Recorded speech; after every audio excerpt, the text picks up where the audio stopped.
अमावस्या और पूर्णिमा, दो बहनों की कथा। एक राज्य में एक राजा और एक रानी रहते थे, जिनकी 4 संतानें थीं, 2 लड़के और 2 लड़की। एक लड़की का नाम पूर्णिमा तथा दूसरी लड़की का नाम अमावस्या था। पूर्णिमा घर के कामों में निपुण थी और घर का पूरा काम करती थी और भगवान की पूजा अर्चना भी किया करती थी। इसके अतिरिक्त वह गौ माता की सेवा भी किया करती थी। और उसकी दूसरी बहन अमावस्या ना ही घर का कोई काम करती थी, ना ही भगवान की पूजा अर्चना करती थी और ना ही गौ माता की सेवा करती थी। पूर्णिमा सर्वगुण संपन्न थी, फिर भी राजा और रानी अपने दोनों बेटों तथा पुत्री अमावस्या को ही प्यार किया करते थे और वह पूर्णिमा से प्यार नहीं करते थे, उसके साथ भेदभाव करते थे। राजा के चारों पुत्र और पुत्री धीरे धीरे बड़े हो रहे थे। जब वे बड़े हो गए, राजा ने अपने दोनों पुत्रों का विवाह योग्य कन्याओं के साथ करा दिया। इसके बाद रानी ने राजा से कहा कि अब दोनों पुत्री विवाह के योग्य हो गई है और इन दोनों का विवाह भी करा दो, लेकिन पुत्री अमावस्या का विवाह किसी बड़े खानदान में कराना और पूर्णिमा का विवाह किसी गरीब परिवार में कराना, क्योंकि पूर्णिमा को केवल भगवान की पूजा पाठ करना ही पसंद है और गाय की सेवा करना पसंद है। अब रानी ने राजा को दोनों पुत्रियों का रिश्ता तय करने के लिए भेज दिया। राजा ने अपने पड़ोसी राज्य में जाकर वहां के राजा के पुत्र से अमावस्या का रिश्ता तय कर दिया और वहीं पास के गांव में जाकर एक गरीब परिवार के लड़के से पुत्री पूर्णिमा का रिश्ता भी तय कर दिया। ये सारी बात जाकर राजा ने अपनी रानी से बताया तो रानी यह सोचने लगी कि अब देखते हैं कि भगवान इसकी मदद कैसे करते हैं। ये बहुत ही पूजा पाठ करती है और भगवान में मगन रहती है। पूर्णिमा का भाई और उसकी भाभी पूर्णिमा से बहुत प्यार करते हैं, क्योंकि पूर्णिमा उनके घर के कामों में उनका साथ देती है और कामों में उनका हाथ बटाती है और यही उनकी दूसरी बहन अमावस्या उन पर अपना रोब जमाती है और घर का कोई कार्य नहीं करती। कुछ समय बीत जाने के बाद दोनों पुत्रियों का विवाह हो जाता है। राजा और रानी विवाह के बाद अपनी दोनों पुत्रियों को विदाई देते हैं। विदाई देते समय राजा और रानी पुत्री अमावस्या को बहुत सारा धन और दौलत देकर विदा करते हैं और पूर्णिमा को भी कुछ भी नहीं देते, खाली हाथ अपने घर से विदा करते हैं। इसके बाद दोनों बहनें अपने अपने ससुराल को चली जाती है। कुछ दिन बीत जाते हैं और एक दिन अमावस्या अपने घर पर शिव जी की कथा रखती है, जिसमें वह सभी गाँव वाले को निमंत्रण देती है और अपनी बहन पूर्णिमा को नहीं बुलाती। जब गांव की सभी औरतें अमावस्या के यहाँ जाती है तो यहाँ सब दृश्य पूर्णिमा अपने घर के दरवाजे के बाहर बैठकर देख रही होती है। तब वहाँ से गुजर रही औरतें पूर्णिमा से कहते हैं कि तुम्हारी बहन के यहाँ शिव जी की कथा रखी है, क्या तुम नहीं चलोगी? पूर्णिमा ने कहा, मुझे निमंत्रण नहीं आया है, मैं नहीं जा सकती। सभी गाँव की औरतों ने पूर्णिमा से कहा, बुलाया नहीं तो क्या हुआ, भगवान शिव की कथा है, तुम हमारे साथ चलो। गांव की सभी औरतों की बात मानकर पूर्णिमा भी उनके साथ भगवान शिव की कथा में अमावस्या के घर चली जाती है। जब अमावस्या की नज़र पूर्णिमा पर पड़ती है तो वह कहती है कि तुम यहाँ कैसे चली आई, मैंने तो तुम्हें बुलाया नहीं था। खैर कोई बात नहीं, अब तुम आ ही गई हो तो चुपचाप बैठी रहना। और यह कहते हुए अमावस्या ने पूर्णिमा की गरीबी का भी मजाक उड़ाया। पूर्णिमा की आंखों में आंसू आ गए और रोते रोते मन ही मन में पूर्णिमा भगवान शिव से विनती करती है, हे भगवान, क्या पूजा पाठ करना गलत है? गौ माता की सेवा करना गलत है? आखिर मेरी गलती क्या है? आप मुझ पर अपनी कृपा दृष्टि कब बनाएंगे? पूर्णिमा बार बार भगवान शिव से यही कहती रहती। इतने में शिव कथा पूरी हो जाती है और अमावस्या भगवान का प्रसाद बांटने लगती है। वह सभी लोगों को प्रसाद देती है, लेकिन पूर्णिमा को वह प्रसाद नहीं देती। पूर्णिमा बिना प्रसाद के ही अपने घर लौट जाती है। रास्ते में वह यहाँ सोचते हुए चलती है कि यदि बच्चे उससे कथा का प्रसाद मांगेंगे तो वह उन्हें क्या जवाब देगी। उसने सोचा था कि वह अपने मायके अपने भाई और भाभी के यहाँ जाएगी और वहाँ से जाते हुए बच्चों के लिए कुछ लेकर जाएगी। ऐसा सोचते हुए वह अपने घर वापस लौट आई। घर वापस लौट कर आने के बाद वह अपने पति और बच्चों से कहती है कि वह अपने मायके जा रही है। पति ने कहा, ठीक है। और कुछ समय के बाद पूर्णिमा अपने मायके के लिए रवाना हो गई। चलते चलते रास्ते में एक चबूतरा आया जिस पर तुलसी का पौधा लगा था। उस चबूतरे पर एक बूढ़ी अम्मा बैठी हुई थी। वह कोई और नहीं, साक्षात तुलसी माँ थी। उस बूढ़ी माता ने पूर्णिमा से कहा, बिटिया तुम कौन हो और कहाँ जा रही हो? पूर्णिमा अपना परिचय देती है। परिचय देने के बाद बूढ़ी औरत ने पूर्णिमा से कहा कि यहाँ तुलसी का पौधा सूख रहा है, इसमें थोड़ा सा पानी डाल दो और इस चबूतरे की साफ सफाई कर दो, जिससे मुझे थोड़ी ठंडक मिलेगी। पूर्णिमा ने कहा कि ठीक है माँ, मैं तुलसी में पानी डाल देती हूँ और यहाँ की साफ सफाई भी कर देती हूँ। पूर्णिमा ने साफ सफाई करने के बाद बूढ़ी अम्मा को भी नहला दिया और बूढ़ी अम्मा की भी सेवा की, उनके पैर दबाए और बूढ़ी अम्मा से कहा कि माँ जी और बताइए मैं आपकी क्या सेवा करूँ, और कोई काम है तो बता दीजिए, मैं कर दूंगी। बूढ़ी अम्मा ने कहा कुछ नहीं, अब तुम जाओ और वापस आते समय मुझसे मिलते हुए जाना। पूर्णिमा ने बूढ़ी अम्मा से कहा ठीक है अम्मा जी, मैं जाती हूँ, वापस आते वक्त आपसे मिलते हुए जाऊंगी। कुछ समय आगे चलने के बाद एक शिव मंदिर आया। वहाँ पर उसे एक बूढ़े बाबा मिले जो मंदिर के बाहर बैठे हुए थे। वह कोई और नहीं, साक्षात भोलेनाथ थे। उन्होंने पूर्णिमा से कहा कि कहाँ जा रही हो बेटी, तुम कौन हो? तब पूर्णिमा ने अपना परिचय दिया। फिर उस बूढ़े बाबा ने पूर्णिमा से कहा इस चबूतरे की और इस मंदिर की सफाई कर दो। तब पूर्णिमा ने मंदिर की और चबूतरे की साफ सफाई कर दी और वहाँ पर पूजा पाठ अर्चना भी की। और साफ सफाई पूजा अर्चना करने के बाद उन्होंने बूढ़े बाबा को भी नहला दिया और उनसे कहा कि बाबा और कोई काम हो तो बताए। तब बूढ़े बाबा ने कहा नहीं बेटी, अब तुम जाओ और वापस आते वक्त मुझसे मिलते हुए जाना। पूर्णिमा ने कहा ठीक है बाबा, मैं जाती हूँ, वापस आते हुए आपसे मिलते हूँ। आगे चलते चलते कुछ दूर चलने के बाद पूर्णिमा को एक काली जी का मंदिर दिखा। वहाँ भी एक बूढ़ी अम्मा चबूतरे पर बैठी हुई थी। उस बूढ़ी औरत ने भी पूर्णिमा से कहा कि बेटी तुम कौन हो, कहाँ जा रही हो? तब पूर्णिमा ने उस बूढ़ी औरत को भी अपना परिचय दिया। बूढ़ी औरत ने पूर्णिमा से कहा कि यहाँ पर सभी पूजा पाठ करने के लिए आते हैं, लेकिन मंदिर की साफ सफाई करने के लिए कोई नहीं आता, इसलिए तुम मंदिर की और चबूतरे की साफ सफाई कर दो। पूर्णिमा ने कहा ठीक है माता जी, और पूर्णिमा मंदिर की और चबूतरे की साफ सफाई कर देती है और पूजा पाठ भी करती है और माता जी का श्रृंगार कर देती है और उस बूढ़ी अम्मा को भी नहला देती है और बूढ़ी अम्मा के पैर दबाती है और कहती है कि सभी काम हो गया है माँ जी, और कोई काम हो तो बताए। बूढ़ी अम्मा कहती है कि नहीं बेटी, अब तुम जाओ, लेकिन वापस आते वक्त मुझसे मिलते हुए जाना। पूर्णिमा कहती है ठीक है और वह आगे चली जाती है। आगे चलते चलते एक नदी आती है। वहाँ पर भी एक बूढ़ी अम्मा बैठी रहती है और वह कहती है कि बेटी तुम कौन हो और कहाँ से आई हो? उसे भी पूर्णिमा अपना परिचय देती है। बूढ़ी औरत पूर्णिमा से कहती है कि नदी पर स्नान करने तो यहाँ पर सब आते हैं, लेकिन यहाँ की साफ सफाई कोई नहीं करता, इसलिए तुम इस किनारे पर साफ सफाई कर दो। पूर्णिमा कहती है ठीक है माँ जी, और वहाँ की साफ सफाई कर देती है और उस बूढ़ी अम्मा के पैर दबाती है और कहती है माँ जी और कोई काम हो तो बताए। बूढ़ी औरत कहती है कि कुछ नहीं बेटी, तुम जाओ, लेकिन वापस आते वक्त मुझसे मिलते हुए जाना।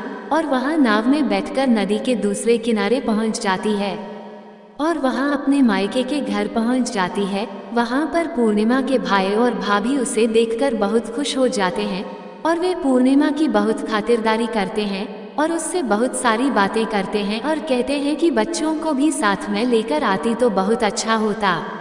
अब कुछ समय के बाद पूर्णिमा ने वापस अपने ससुराल जाने को कहा तो उसकी भाभी ने उसके लिए एक साड़ी दी और थैलों में बच्चों के लिए कपड़े और खाने पीने की कुछ चीजें रख दी और कहा कि तुम बहुत दिनों के बाद आती हो।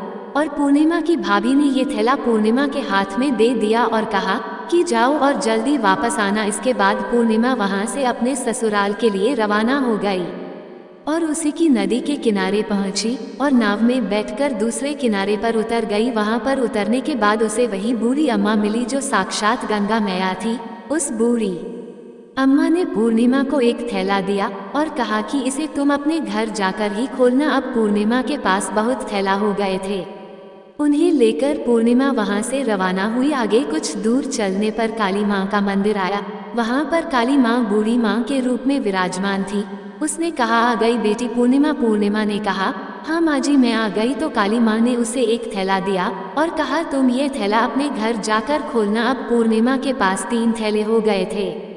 तीनों थैली लेकर पूर्णिमा आगे बढ़ी। कुछ दूर जाने पर शिव जी का मंदिर आया जहाँ बूढ़े बाबा के रूप में शिव जी स्वयं विराजमान थे।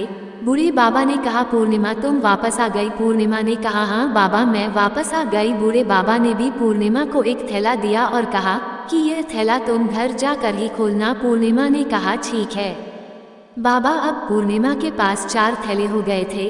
अब पूर्णिमा 4 थैले अब कैसे ले जाती? उसने एक पुरानी साड़ी निकाली और उन सभी थैलों का एक गट्ठा बना लिया और सर पर रख कर वहाँ से रवाना हो गई। कुछ दूर जाने के बाद उसे तुलसी माँ बूढ़ी औरत के रूप में मिलती है और कहती है, पूर्णिमा तुम आ गई? पूर्णिमा कहती है, हाँ माँ जी मैं आ गई। वह बूढ़ी औरत भी उसे एक थैला देती है और कहती है कि यह थैला तू अपने घर जाकर ही खोलना। पूर्णिमा कहती है ठीक है माँ जी। अब पूर्णिमा के पास 5 थैले हो गए थे।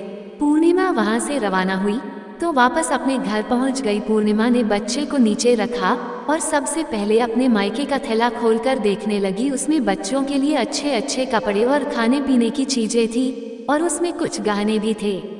पूर्णिमा ने कपड़े अपने बच्चों को दे दिए और खाने पीने की चीजें भी बच्चों को दे दी। बच्चे ये सब पाकर बहुत खुश थे।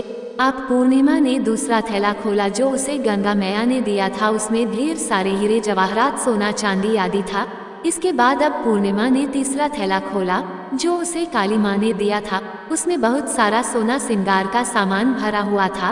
इसके बाद पूर्णिमा ने चौथा थैला खोला जो उसे भगवान शिव ने दिया हुआ था। उसमें बहुत सारा धन संपत्ति भरा हुआ था और बहुत सारी खुशियाँ भरी हुई थी। इसके बाद अब पूर्णिमा ने 5वां थैला खोला जो उसे तुलसी माँ ने दिया था।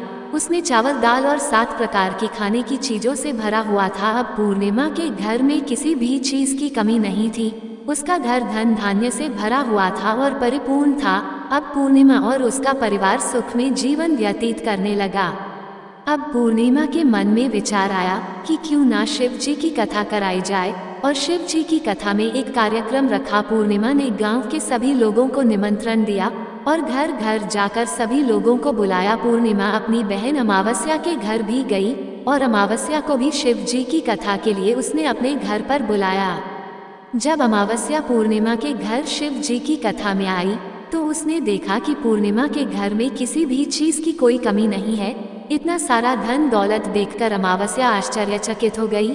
उसने पूर्णिमा से कहा कि तुम्हारे घर में इतनी धन और दौलत कहाँ से आई? पूर्णिमा ने कहा, देखो बहन तुमने शिव जी की कथा में मुझे नहीं बुलाया था, फिर भी मैं चली आई और तुमने मुझे प्रसाद तक नहीं दिया और मेरी गरीबी का मजाक भी उड़ाया। उसके बाद मैं अपने घर आ गई और घर आते हुए मन ही मन में सोच रही थी कि अपने मायके जाऊंगी और मैं अपने मायके चली गई और जो कुछ घटना इस बीच हुई वह सभी घटना अपनी बहन अमावस्या को बताती है। तो अमावस्या कहती है कि तुम भी मुझे प्रसाद मत दो और मुझे डांट लो, लेकिन पूर्णिमा ने कहा कि यह तो भगवान का प्रसाद है, मैं तो सबको दूंगी और तुम्हें भी दूंगी। फिर भी अमावस्या ने प्रसाद नहीं लिया और वह सीधे अपने घर चली गई। घर जाकर अपने बच्चों से कहकर वह अपने मायके जाने के लिए तैयार हो गई और मायके के लिए निकल गई। उसे भी रास्ते में चलते चलते तुलसी माँ मिली जो चबूतरे पर बूढ़ी माँ के रूप में बैठी हुई थी। बूढ़ी माँ ने अमावस्या से कहा कि बेटी कौन हो तुम और कहाँ जा रही है? अमावस्या ने अपना परिचय दिया। बूढ़ी माँ ने कहा, बेटी ये तुलसी का पौधा सूख रहा है, इसमें थोड़ा सा पानी डाल दो और इस चबूतरे की साफ सफाई कर दो। इस पर अमावस्या ने कहा, बुढ़िया तुझे दिखाई नहीं दे रहा कि मैंने इतनी महंगी साड़ी पहन रखी है, ये गंदी हो जाएगी। ऐसा कहकर वहाँ से आगे चली गई। आगे जाने पर उसे भगवान शिव मिले जिसे भी उसने ऐसा ही कहा। उसके बाद आगे जाने पर उसे काली माँ मिली जिससे भी उसने यही सारी बातें कही। आगे जाने पर उसे गंगा माँ मिली जिसे भी उसने यही सब कहा और आगे चली गई। इसके बाद अमावस्या जब नाव में बैठने लगी तो उसे नाव में फूलों की जगह कांटे भरे थे जो उसके पैरों में चुभ रहे थे। किनारे पर उतर कर वह अपने मायके चली गई। तब वहाँ उसे उसकी भाभीयों ने तथा भाइयों ने देखा तो मन ही मन में कहने लगे कि काम की ना काज की, ढाई मन अनाज की अबाही गई हो तो ठीक है। पूर्णिमा तो हमारे कामों में हाथ बटाती थी, यह कोई काम करेगी तो नहीं। अब उन्होंने खाना बनाया और खा पी कर सभी सो गए। अमावस्या जब सुबह उठी और अपनी भाभीयों से कहा कि मैं अपने ससुराल जा रही हूँ। उन्होंने कहा कि ठीक है जाओ। अमावस्या बोली, पूर्णिमा को तो तुमने एक थैला दिया था और मुझे कुछ नहीं दोगे क्या भाई? और भाभी ने कहा कि तुम घर जाओ, थैले तुम्हारे घर पहुँच जाएगा।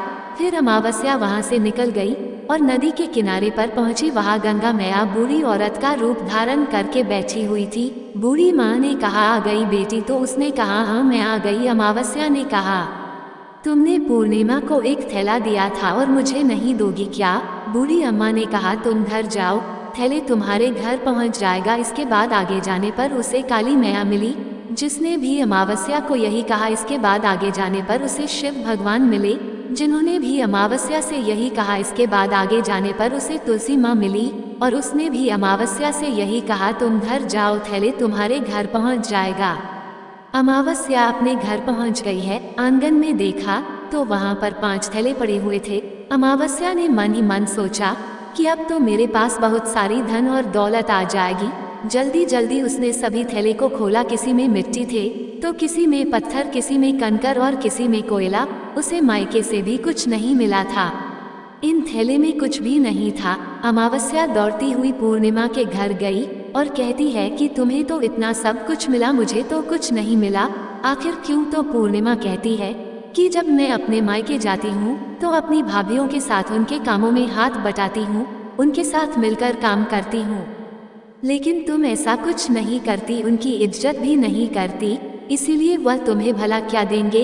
इसके बाद तुमने गंगा मैया को ठुकरा दिया और काली माँ को भी ठुकरा दिया और भगवान शिव को भी तुमने ठुकरा दिया, इसलिए उन्होंने भी तुम्हें कुछ नहीं दिया। अमावस्या कहती है कि बहन तुम मुझे माफ कर दो, मैंने तुम पर हमेशा अत्याचार किया है, मुझे कुछ नहीं मिला तो कोई बात नहीं, मैं भी भगवान की भक्ति करूंगी और सब कुछ प्राप्त कर लूंगी, मुझे इन सब चीजों का रहस्य बताओ। तो पूर्णिमा ने कहा कि तुम 3 सूत्र का ज्ञान ले लो और उसकी कथा करना। पहले सूत्र में दया मांगना और दूसरे सूत्र में कथा मांगना और तीसरे सूत्र में 108 बार ओम नमः शिवाय का जाप करना। बहन भगवान ने ये सूत्र दिए हैं, इनको अपने हृदय में बसा लेना। मैंने भी ये 3 सूत्र अपने जीवन में अपनाए थे और सच्चे मन से भगवान की भक्ति पूजा पाठ की थी। फिर भगवान ने मुझे ये सब कुछ दिया और तुम्हारे पास जो कुछ भी था सब खत्म हो गया। इसके बाद अमावस्या अपने घर गई और भगवान की पूजा पाठ करने लगी। भगवान शिव से उसने माफी मांगी और गौ माता की सेवा भी की और दूसरों की मदद भी करने लगी। दोस्तों, आपको ये कहानी कैसी लगी कृपया कमेंट करके जरूर बताएं। वीडियो पसंद आया हो तो लाइक करें और ऐसे ही और भी बहुत सारी कहानियों को सुनने के लिए चैनल को सब्सक्राइब जरूर करें। धन्यवाद। सब्सक्राइब टू ज्ञान विद गर्विता, कहानियों का ज्ञान सागर।